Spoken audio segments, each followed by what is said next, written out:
नमस्कार, संतोष की रिपोर्ट में आप सबों का स्वागत है। और आज हम संतोष की रिपोर्ट में एक ऐसे व्यक्ति की चर्चा करने जा रहे हैं जो बिहार कमंडल लेके आया था और आज वो तस्तरी में हीरा लेके घूम रहा है। जी हाँ, हम बात सिंगला कंपनी की कर रहे हैं। और ये बात मैं आज इसलिए कर रहा हूँ कि फिर उसका सुल्तानगंज वाला ये जो पुल बन रहा है खगड़िया के पास, उसका फिर एक पाया गिर गया है और तीसरी बार गिरा है। पहली बार जब गिरा था तब हंगामा हुआ, दूसरी बार गिरा तब हंगामा हुआ, मामला हाई कोर्ट तक गया। हाई कोर्ट में कंपनी ने कहा कि मैं खुद अपने पैसे से बनाऊंगा। तो हाई कोर्ट ने न टाइम दिया न कहा कि कब तक बन कर देना है, कब तक बना कर दोगे भाई।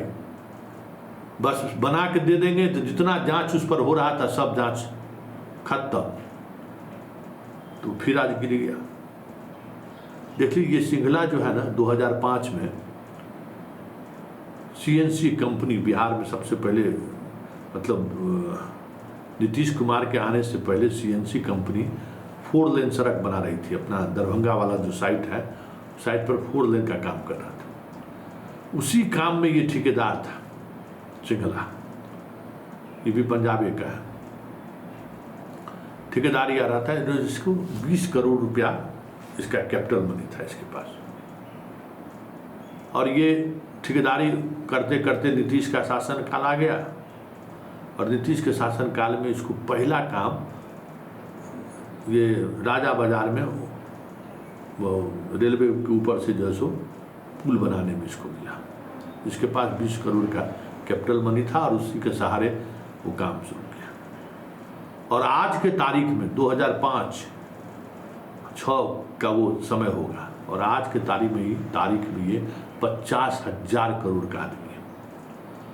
और बिहार की सभी बड़ी पुल, ये जनाब अभी गंगा में जितना पुल बन रहा है ना, चारों पुल, मोकामा ले लीजिए, गांधी सेतु का पैरेलल बन रहा है उसको ले लीजिए, भागलपुर में ले लीजिए, और दिगवारा में जो बन रहा है, चारों गंगा की बड़ी पुलें यही बना रहा है।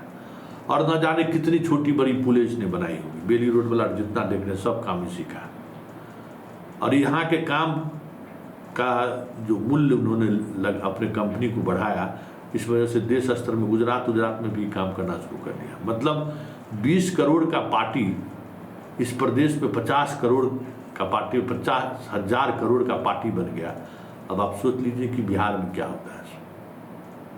और आज फिर उसका एगो पाया टूट गया, बना रहा था वही टूट गया। फिर चर्चा शुरू हो गई, बिहार में पुल गिरा। वैसे इस बार भी सत्र में जो है सो वहाँ के विधायक संजीव ने सवाल खड़ा किया था, जदयू के विधायक, कि क्या स्थिति वहाँ है, कैसे टूटा, इसकी जांच क्यों नहीं हो रही है, जांच क्यों रोक दी गई, निर्माण कार्य में फिर इसी देरी हो रहा है। अब लीजिए फिर गया। तो संजीव का बात भी आप सुन लीजिए। 10 साल से निर्माणाधीन है, 2 बार बीच में गिर भी चुका है अगवानी सुल्तानगंज पुल, और उसके बाद आज तक कारण भी नहीं पता चला है किस कारण गिरा। ना टेस्ट में उसका जानकारी हुआ, उसमें एसपी सिंगला जो कंपनी है ना उस पर कार्रवाई, ना रॉडिक कंस्ट्रक्शन पे कार्रवाई, ना किसी अधिकारी पे। हर साल बोला जाता है कि अगले साल कंप्लीट हो जाएगा। 2021 में पूछा गया तो 22 में होगा, 22 में पूछा गया 23 में होगा, 23 में पूछा गया 24 में होगा। लेकिन अध्यक्ष महोदय, चुनाव के बाद कंप्लीट होगा, थोड़ा मेहनत कर देंगे तो अगस्त तक हो जाएगा सर। आप भी पूरी स्थिति से अवगत हैं और सरकार भी इस मामले में, विभाग, पथ निर्माण विभाग दोनों पूरी तरह मुस्तैद है और सरकार लगातार जो प्रयत्न कर रही है। इसलिए मैं आपसे, सरकार द्वारा पूरी स्थिति स्पष्ट की गई है कि आप संकल्प वापस लेना चाहते हैं। सर हम तो संकल्प वापस लेंगे ही, इसमें कोई संकल्प वापस हुआ, लेकिन करवा दिया। हाल ही में अभी सत्र के दौरान उन्होंने उठाया था, लेकिन कोई नोटिस नहीं लिया। लेकिन बड़ी बात यह है कि 20 करोड़ से 50,000 करोड़ तक का सफर पूरा करने वाली ये कंपनी पर ही ईडी का छापा पड़ा था। संजीव हंस वाले मामले में जो ईडी का छापा पड़ा था, ये सिंगला कंपनी है। बिहार के दर्जनों आईएएस अधिकारी जो पुल निगम से जिनका रिश्ता रहा है, उसका सीधा निवेश जितना कमाई हुआ सब सिंगला के कंपनी में निवेश हो चुका है। ईडी इसी की जांच कर रहा है। और जब चले थे संजीव हंस को फंसाने, और जो फंसाने वाले लोग हैं वही लोग अब रडार पर आ गए। अब देखना ये होगा कि ईडी इस पर किस तरीके की जांच करता है। लेकिन जरा सोचिए कि जो 20 करोड़ रुपया लेके जो आया था वो 50,000 करोड़ का आदमी कैसे बन गया। क्या खेल खेला होगा इस प्रदेश में, किस तरीके का खेल खेला हो। ऐसे में पुल गिर रहा है तो इसमें अस्वाभाविक क्या है। पिछले 2 साल के दौरान इस तरीके के छोटे और बड़े पुल को मना लें तो 21 पुल गिर चुका है 2 वर्षों के दौरान। और ये सारे पुल उसी नीतीश के भरोसे का पुल है, जो सोचा नहीं होगा कि 2025 में भी नीतीश कुमार चुनाव लड़ने वाले हैं। हाल ही के दिनों में हम अपने बिटिया रानी के साथ जो है सो घूम रहे थे। जैसे ही नए वाला पुल जिसको नीतीश उद्घाटन किए हैं ना, उस पुल की तरफ मुड़े तो बोलती है बड़ा प्यार से, अंकल ये गिरने वाला पुल तो नहीं है ना, आप बताइए। मतलब छोटी छोटी बच्चों के जेहन में, छोटी छोटी बच्ची 6 साल 7 साल 8 साल की जो बच्ची है उसके जेहन में अब ये सवाल पुल पर चढ़ने पर होने लगा है कि कहीं ये गिरने वाला पुल तो नहीं है। इस तरीके से लोग अब पुल पर चलते हैं तो 2 बार सोचते हैं कि कहीं ये पुल नीतीश के भरोसे का पुल तो नहीं है। तो भरोसे का पुल आज क्यों गिर रहा है, उसके पीछे एक बड़ी वजह ये भी है कि 20 करोड़ का व्यक्ति आज 50,000 करोड़ का व्यक्ति बन गया बिहार में काम करके।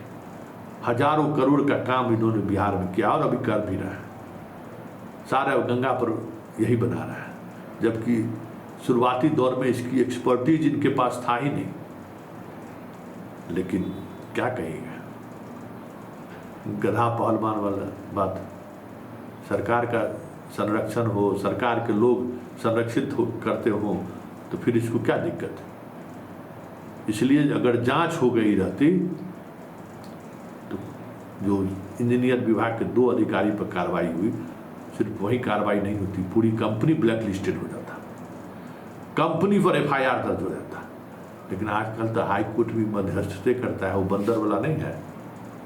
तो रोटी दुगो बिल्ली लड़ा, रोटी बंटवारे के लिए बंदर के पास पहुंच गए। तो आजकल कोर्ट वही है, वहाँ बंटवारा वहाँ लड़ते हुए अगर पहुंच गए ना तो न्याय नहीं मिलता हुआ दिख रहा है, न इसको न्याय कहेंगे।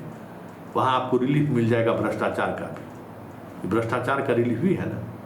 कहिएगा कोर्ट पर भी लोगों का भरोसा नहीं है। कैसे लोग भरोसा करें बताइए ना। चर्चा तो यही है कि सिंगला वाला मामले में ना तिथि तय की है कि कितने दिनों में बना दीजिएगा, कब तक बना दीजिएगा, और न जांच होने दी। जब सिंगला को इतना बड़ा रिलीफ मिल गया, 4 गो बड़ा बड़ा पुल बना रहा है, उस पुल का काम प्रभावित हो सकता था, उससे काम छीन सकता था, ब्लैक लिस्टेड हो सकता था। तो आपकी तरफ से संरक्षण मिल गया और संरक्षण का नतीजा देखिए, फिर उसका पाया गिर गया है।